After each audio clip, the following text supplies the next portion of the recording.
and welcome to another edition of Currently in Quincy. I'm Joe Catalano. Today, Quincy Housing Authority's Executive Director James Marathas will be joining us shortly for a big update from the Housing Authority. First, though, we take a look at the weather and the news for you. Currently in Quincy, it's nice out there, partly sunny, 79 degrees right now, of a mix of sun and clouds.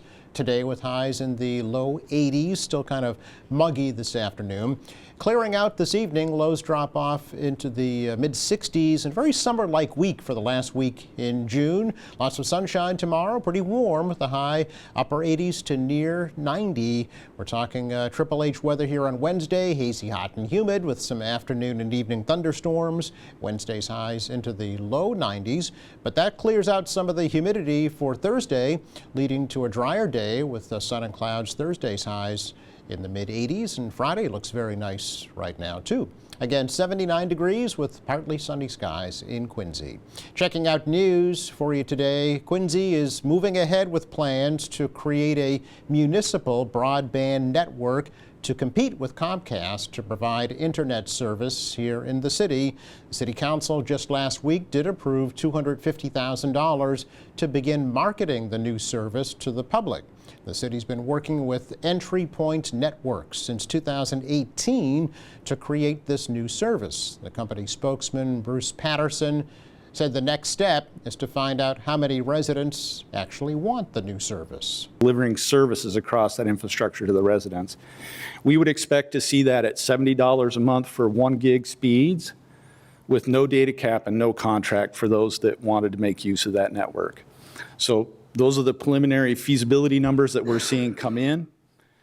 Clearly, as Ian mentioned, it's really important that we figure out for every 10 homes we pass, how many will sign up, because that is completely relevant to the feasibility of the network and getting your capital return on it. So launching the marketing at this phase and getting some early signups is really critical. Now, we do have a lot of market analysis. We know the demographics of the city, and so we have a really solid basis to feel that you're going to start out with between a 30 and 35% take rate right in year one. We expect that to grow. So those have been used as a basis so far. What this effort will do will confirm those numbers. Second thing that's really important we need to do is we need to procure and onboard a construction workforce and a material supplier. Company representatives will be going door to door in Marymount and Quincy Point this summer to explain this new service and to sign up potential subscribers.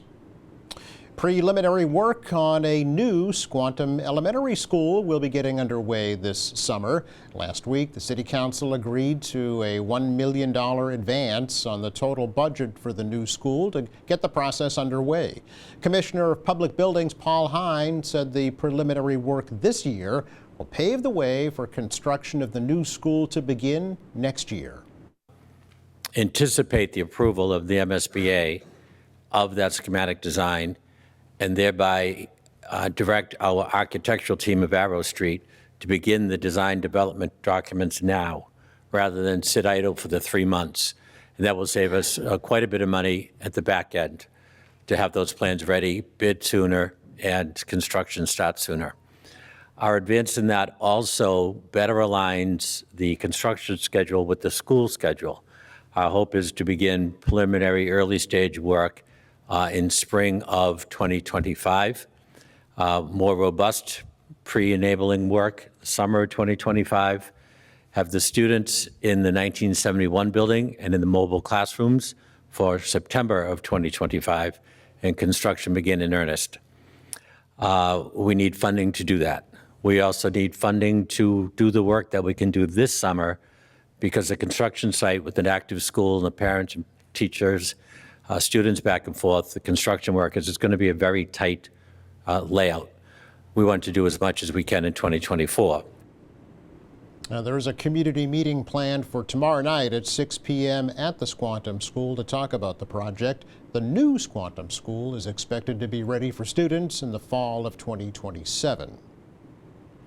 What has been a vacant historic homestead near Quincy Center for many years will soon be transformed into affordable housing.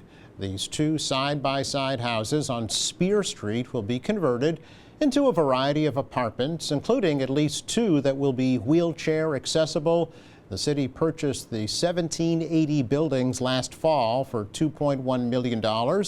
Recently, the Community Preservation Committee approved another $2.4 million for the renovation project. At the time of the purchase last year, Quincy Mayor Thomas Koch had pledged that the new affordable units will be made available to Quincy residents. Some pretty major improvements have been made to a portion of Faxon Park in Quincy. Recently, North Quincy High School senior Leo He completed his Boy Scout Troop 42 Summit Scout project by improving the Blue Trail within Faxon Park. He and his troop members expanded the trail. They added trail markers and constructed a welcome kiosk featuring a graphic map of the entire park. Project was approved by the Department of Natural Resources and was done under the direction of Ray T-Burge, the director of Quincy Friends of Scouting. He raised over $1,300 in a GoFundMe drive to pay for the project, saying that he wanted to help improve Faxon Park for the entire community. It's our check of news for you today. Coming up, Quincy Housing Authority's Executive Director James Morathis is joining us for an update. That's next.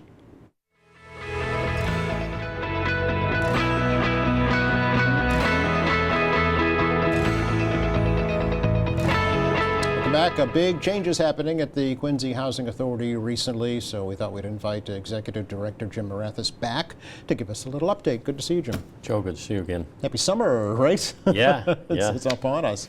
Last time we chatted, it's probably last fall, I think, when you stopped over last, or maybe even last summer. Yep. So until we talk to you again, there'll be a lot of changes that'll be happening at the Housing Authority, right? It has been a lot of changes over the last few years. Yeah. This is Before we talk about that, how long have you been a director now? I'm going on just about 10 years. Is that right? Quincy, yeah. Wow, okay. Yep. You inherited quite a problem housing authority when you first came. Yeah, it's had its challenges, yes. for sure. Would you say it's turned around completely? I would say so, Yeah. yeah. We're operating pretty well and pretty efficiently. That's good to hear. Yep. There were lots of problems, I know, with maintenance issues and There were. quality of life issues, things like that. So you really had to I think we've kind got of all of put that out the under fires control first. at this point, yeah. Yeah, over the past Yeah. 10 years. So where's it going from here?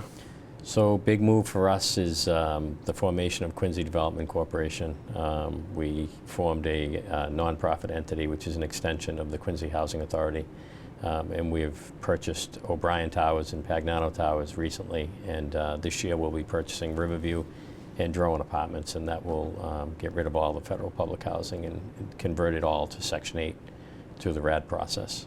RAD process is what? Rental Assistance Demonstration. It's a process where HUD allows the housing authorities to purchase the federal public housing.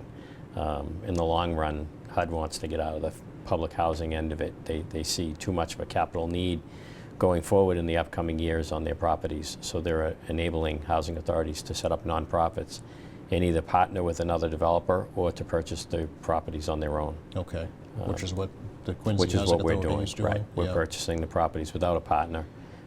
We think that we've invested enough money in them over the last 10 years to really modernize the facilities and put the buildings in really good shape so that we're taking them at a good time. Yeah. So how many overall units will that give you once the final purchases are completed? We'll have a total of 900 units under the control of Quincy Development Corp. Okay. And potential to expand from there? By creating a nonprofit entity and by taking this out of the hands of HUD, it creates a lot of opportunities for Quincy Development Corporation. Obviously, our money will not be restricted going forward, which it was in the past. So we'll have an opportunity to invest in, to build our equity and then to become a partner with the city to really look for opportunities to create new affordable housing. A developer, right? But specifically a specialized developer Right. for affordable housing. Correct. Yeah. Yeah. Only affordable housing, or could you do market rate I mean, housing we as really well? could do anything, Right, yeah. given the fact that we're, not under the control of HUD anymore. Right. We could invest any way the board sees fit. Yeah. Obviously, any project would be reviewed by the board and the Mm-hmm. city, and would, discuss any future opportunities that came. In fact, you have something in your sights already, right? We do. Yeah. So Quincy Development Corp. has been working over the last couple of years knowing that we were going to take O'Brien Towers, and we've developed and created a plan to build 16 new family affordable units right at the entrance of O'Brien Towers. It'll be called the Residences at Mariners Cove. There'll be 16 family 2-bedroom units. Okay. And what's the timeline for that, Jim, right now? We hope to go into construction next year. Is that right? We got planning board approval. We do have to go before the zoning board, and then we hope to be in the ground in 2025. Okay. And then right across from Clay Street as well, right? Right. So Clay Street is a state public housing development. Right now, we're in the process that we put out an RFP, and we got 4 proposals back. We're looking at choosing a developer to partner with the Housing Authority to create 90 new affordable units right in the back of Tobin Towers on the Hancock Street side. Okay. Property that you've already purchased. We've owned it. Okay, The Housing you've owned it, Authority has okay. owned it. Okay. So the legislation passed a law last year Yep. enabling housing authorities to dispose of any excess land that they have, and that the Housing Authority could actually keep the capital from that, and rather than having to give it back to the general fund. Yeah. That money can stay with the Housing Authority. Okay. So now it's kind of lucrative for us to look for a partner to do that, and it does 2 things. 1, it gives the Housing Authority some equity, and 2, it creates another 90 affordable units for the city, which is fantastic. Absolutely, yeah. Is this something that Quincy is kind of taking the lead on, do you know, in terms of purchasing federal properties? The RAD process really is being used throughout the country. Oh, it is, okay. I mean, they really want out of the federal public housing business. So I would say the majority of housing authorities are partnering with developers who are bringing money to the table, but then the Housing Authority is giving away ownership of the property. So we were fortunate enough to be in a situation where we don't have to do that. So I'm thankful for that. So you will own them as well as manage them? Correct. Yeah. Yep. What does all this mean for the residents of the properties? So the residents pay a portion of their rent as income.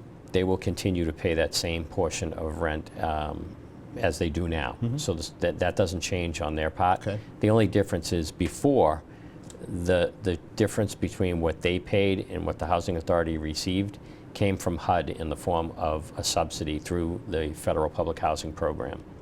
We received capital money every year, and we received subsidy to make up for the difference of what the tenant was paying in rent.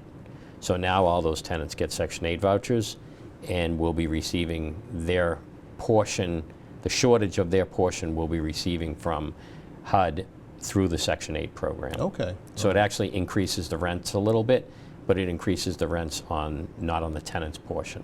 So the tenant still pays the same. They pay the same? Okay. Correct. It's the government actually that will pick up the difference? Correct. Okay. So the tenant really doesn't see any difference, and they shouldn't see any difference in service. Right. If anything, they should see an increase in services. Okay.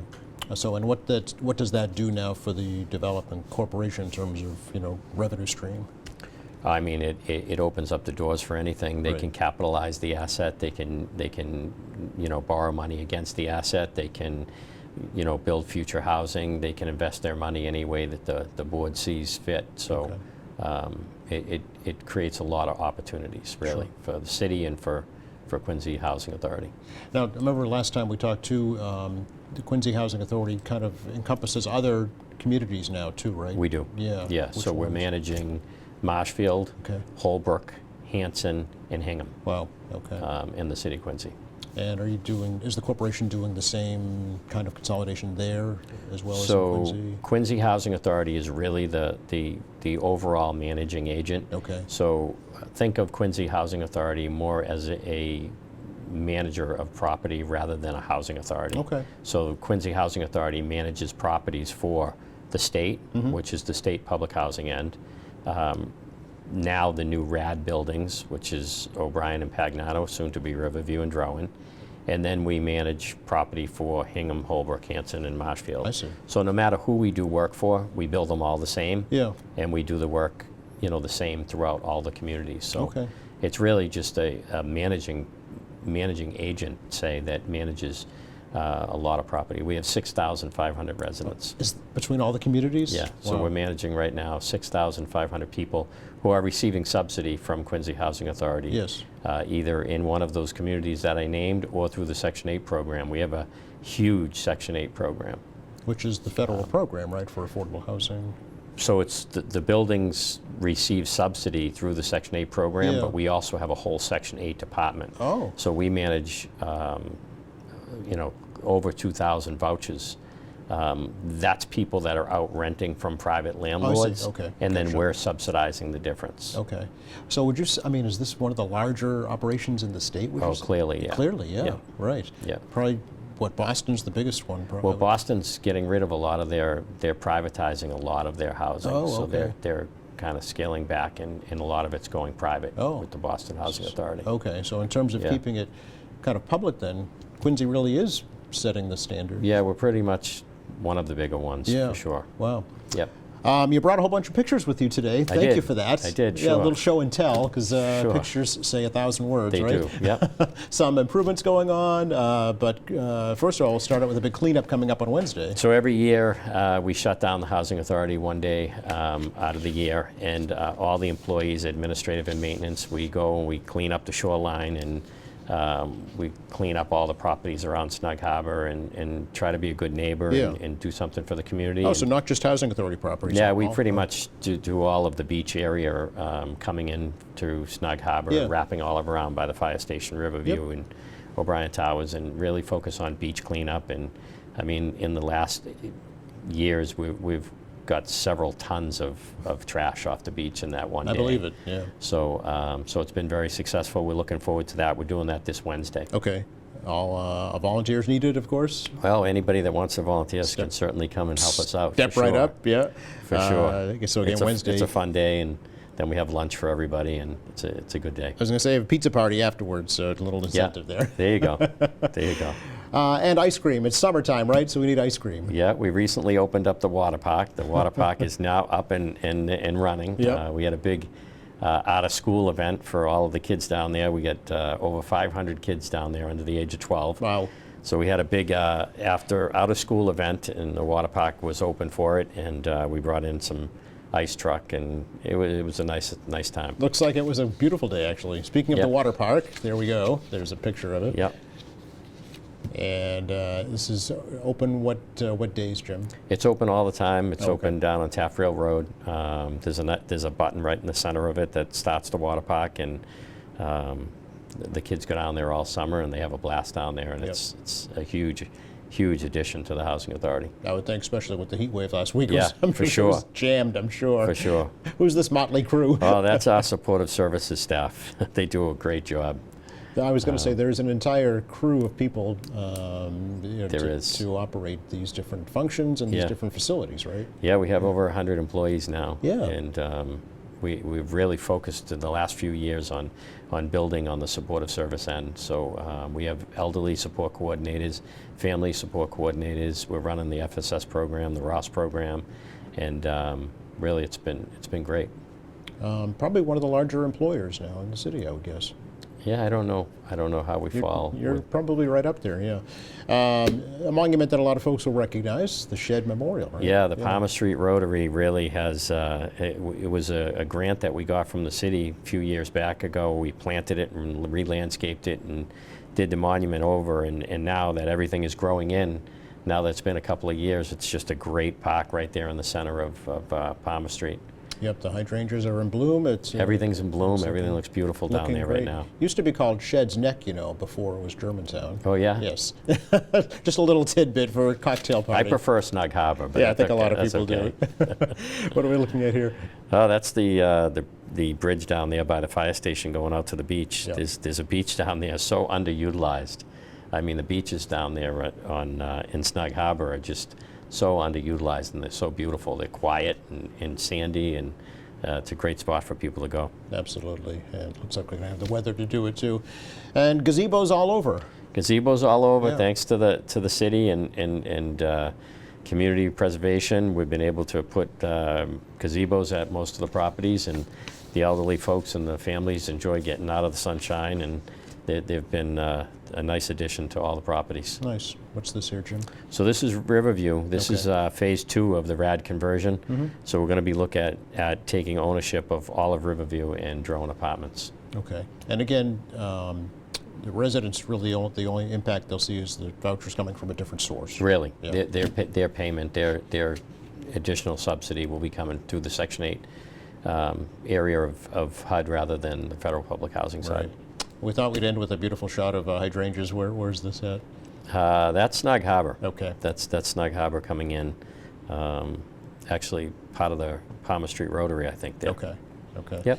And I know your crews are out there all the time. Make sure maintenance is top issue. But you have some parking issues too. You want to talk about? Yeah. So we recently had a parking policy down in Snug Harbor. We have 600 family units down in Snug Harbor, and we were having a huge problem with illegal boarders. Really? So when I say illegal boarders, Yeah. people don't quite understand what that means. But when the people are renting from the housing authority, whether it be the state part of the housing authority or the federal side of the housing authority, you pay rent based on your income. Okay. So if you have people living there and they're not on your lease, there's a huge amount of problems that come from that.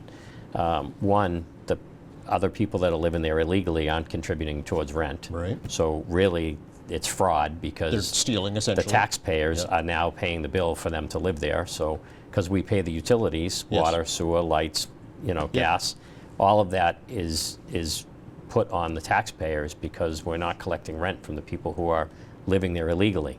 The second issue is we do query checks on all of our tenants so that we make sure that our tenants are safe. Yes. And when you bring people in that are not going through the query check, oftentimes those people have criminal records, and those people become the biggest problem for the city, for the police department, for the housing authority, for destruction to the property, to problems with the neighbors. So we now have a policy that if you do not have a resident sticker, between the hours of midnight and 6 a.m., your car is towed Is if that you're right? on Quincy Housing Authority property. Okay. So it makes it so that anyone that's staying there between the hours of midnight and 6, they either have a sticker or their car gets towed, or they apply for a visitor's pass, which Okay. we administer out of the office, out of the maintenance office. Okay. But it's really in an effort to keep the people that live down there safe. Yes. Without knowing who's living there, it puts the residents at risk. Yeah. Yeah. So- When does this policy take effect? It took effect at the beginning of the year. We've did it? already towed over 150 vehicles. Is that right? Yeah. Okay. Wow. Well, I guess, and it also gives the legitimate residents an avenue to take some action, right? If they know that there's Sure. something improper going I on. mean, also it reduces down traffic in the area. I mean, Yes. like I said, you got a water park down there. You got, recreational parks. You got the park down in Riverview, and Yep. you got over 500 kids walking around. And there was an extra 100 cars a night there that didn't belong there, and that creates a lot of hazards for the kids when they're all double parked on the streets, and you can't get emergency vehicles through. And Yes. I mean, the reasons are endless. Yes. Yeah. It brings up a whole host of issues. Certainly, you can't stop folks who don't have a car, that are Right. living there improperly. Right. But it's a good start, I suppose. Right. It sure is, yeah. What else going on at the different facilities in terms of? Really just focusing on, taking care of the deficiencies and making sure that the properties are kept up. And we're doing a lot of transferring right now. There was a lot of people living down in Riverview who are overhoused. And where we're switching to RAD and we're converting to RAD, it's very important that we put the right people in the right units. So, I see what you mean. So in other like- words, people are aging in place. Yes. And what's happening is you have somebody who had a family and they were occupying a 4-bedroom unit, and really they could be in a 2-bedroom Right, unit or a 1-bedroom unit. Yep. Now with the RAD conversion, it's time to really move all those folks out. So we've been doing a lot of shuffling and putting people into the right size units that they belong in, so that we can create opportunities for other people that need to be housed. Efficient use of space, right? So Exactly. important, yeah, to get- Especially at a time like this when the list is so long and I was there's just going to ask about so the many list. people that need to be housed. Yeah, how many and how long right now, Joe? Right now we have like 26,000 people on the waiting list, but the waiting list is kind of different now though because the state manages the waiting list. It's, Yeah. it's a statewide waiting Oh, list. I see. Okay. So it's not really time-based anymore. It's Yeah. not when you applied. So a lot of people come in and they say, well, how long is it going to be before I get housed? Of course, yeah. Well, there isn't really a time anymore. It's not time specific. Yeah. So it's based on priorities now. Oh. So homelessness, domestic violence, it has a scaling process that it goes through. So you could be next on the list, but tomorrow You could be bumped across off. the state, 300 people could apply that became homeless. Yeah. Those homeless folks are going to take priority over local preference, and this is on the state side. Yep, yep, I understand. Yeah. On the federal side, we're able to manage that a little differently. Okay, okay. And it's not location specific, right? I mean, if something It's statewide. comes up in like Right. Athol or something, you could be eligible for that. Right. If- It depends on what boxes they checked on their application. Right. So when they apply under the new system, CHAMP, Yes. when they apply under CHAMP, they're able to check off the communities that they're interested in. Okay. The problem is a lot of these people are desperate for housing, and when they go on the application, they just check all the boxes. Right. Well, now you're going to start receiving all kinds of screening materials over the state. from 60 different housing authorities. Yep. And the people get overwhelmed. I mean, I'm not a fan of the new CHAMP system, obviously, but we'll continue to use it as we're supposed to. As the state mandates, right? That's Yeah. it. Anything else we'd like to let folks know about right now, Jim? I think that's it. Okay, I think come to the that's- cleanups Come to Wednesday. the cleanup on Wednesday. Yeah, and enjoy pizza afterwards. That's it. We'll see you in the splash part. You will. You will. Thanks for coming over. All right, thanks for having us. Sure thing. Just enough time to check the forecast for you for the rest of the day. Today it looks pretty nice. Sun and clouds, the low 80s this afternoon, kind of humid still. Down to the mid 60s this evening, clearing out for a sunny, hot day tomorrow, up around 90 degrees. But the humidity should be in check. It'll return in earnest, unfortunately, on Wednesday. Triple H weather, low 90s. Storms blow it out of here again for a nice day on Thursday. Friday, right now, looks very nice as well. Thanks again to Jim Marathas for joining us from the Quincy Housing Authority. Thanks to our Joe. crew. Thank you for watching. On Friday, Quincy Chamber of Commerce President Tim Cahill stops by for a summer update. Meantime, you can check our website anytime. It's qatv.org. All of our latest programs, there's news and information, video on demand, live streaming, and much more. For all of us here at QATV, I'm Joe Catalano. Have a great week.